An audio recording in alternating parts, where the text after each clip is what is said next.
بسم اللہ الرحمن الرحیم۔ السلام علیکم۔ آپ یوٹیوب چینل دیکھ رہے ہیں اور میں ہوں کاشف کھگا۔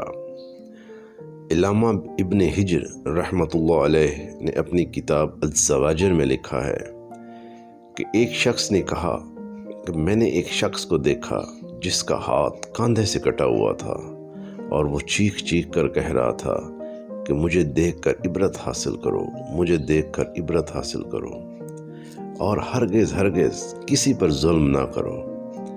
میں نے آگے بڑھ کر اس شخص سے پوچھا، میرا بھائی تیرا قصہ کیا ہے؟ اس شخص نے جواب دیا، بھائی میرا قصہ بڑا عجیب و غریب ہے۔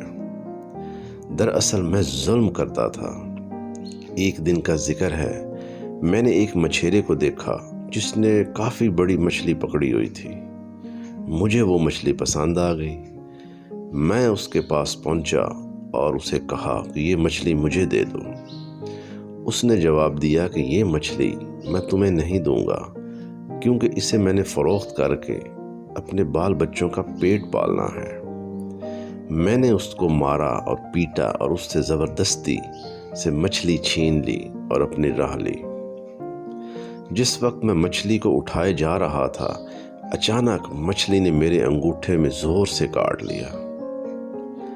میں مچھلی لے کر گھر آیا اور اسے ایک طرف ڈال دیا۔ اب میرے انگوٹھے میں ٹیس اور درد اٹھا اور اتنی تکلیف ہونے لگی کہ اس کی شدت سے میری نیند اڑ گئی۔ میرا پورا ہاتھ سوج گیا۔ جب صبح ہوئی تو میں طبیب کے پاس آیا اور اس سے درد کی شکایت کی۔ طبیب نے کہا کہ یہ انگوٹھا سڑنا شروع ہو گیا ہے، لہذا بہتر ہے کہ اس کو کٹوا دو، ورنہ پورا ہاتھ سڑ جائے گا۔ تو میں نے وہ انگوٹھا کٹوا کر نکال دیا، لیکن اس کے بعد سڑاہٹ ہاتھ میں شروع ہوئی اور درد کی شدت سے میں سخت بے چین ہو گیا اور سو نہ سکا۔ لوگوں نے مجھ سے کہا کہ ہتھیلی کاٹ کر نکلوا دو۔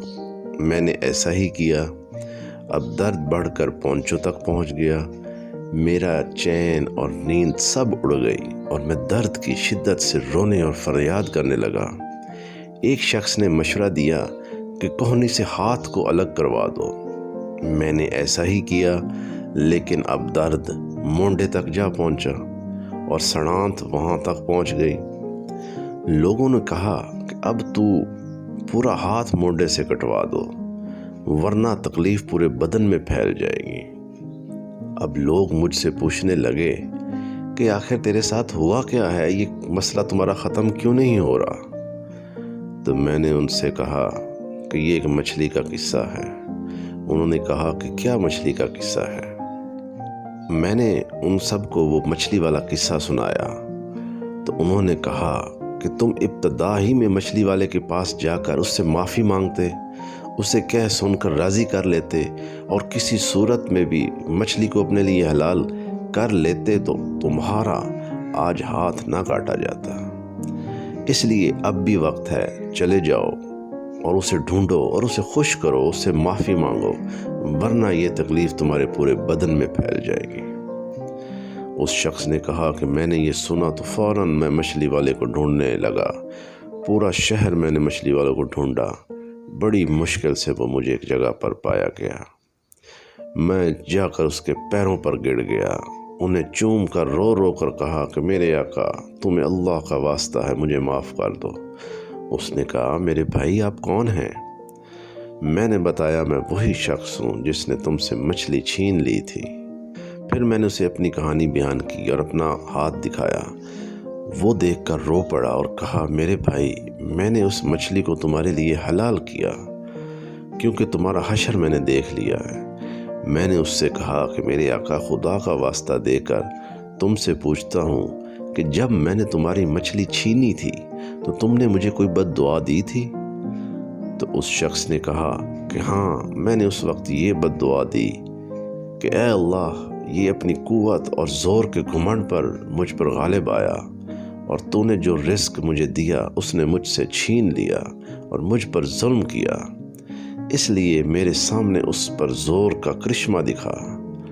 تو میں نے اسے کہا کہ میرے مالک، اللہ نے اپنا زور دکھا دیا ہے، اب میں اللہ کے حضور بھی توبہ کرتا ہوں اور میں وعدہ کرتا ہوں کہ زندگی میں کبھی کسی کے ساتھ ظلم نہیں کروں گا، نہ کبھی ظلم کا ساتھ دوں گا، نہ ان کے دروازے پر جاؤں گا، اور انشاءاللہ جب تک زندہ ہوں میں اپنے وعدے پر قائم رہوں گا۔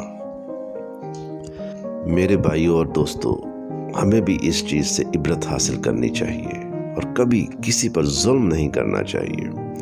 اللہ تعالیٰ فرماتا ہے کہ میں سب کچھ معاف کر سکتا ہوں لیکن میں ظلم نہیں معاف کروں گا۔ اس لیے ہمیں اس اتنے بڑے گناہ سے ہمیشہ دور رہنا چاہیے اور کبھی کسی پر ظلم نہیں کرنا چاہیے۔ اللہ تعالیٰ ہمیں ہدایت فرمائے۔ اللہ تعالیٰ ہمیں ایسے گناہ سے بچنے کی توفیق عطا فرمائے اور 5 وقت کا نمازی بنائے، اور جب ہمارا آخری وقت ہو، خاتمہ ایمان پر ہو اور زبان پر صرف ایک کلمہ ہو، لا الہ الا اللہ محمد الرسول اللہ۔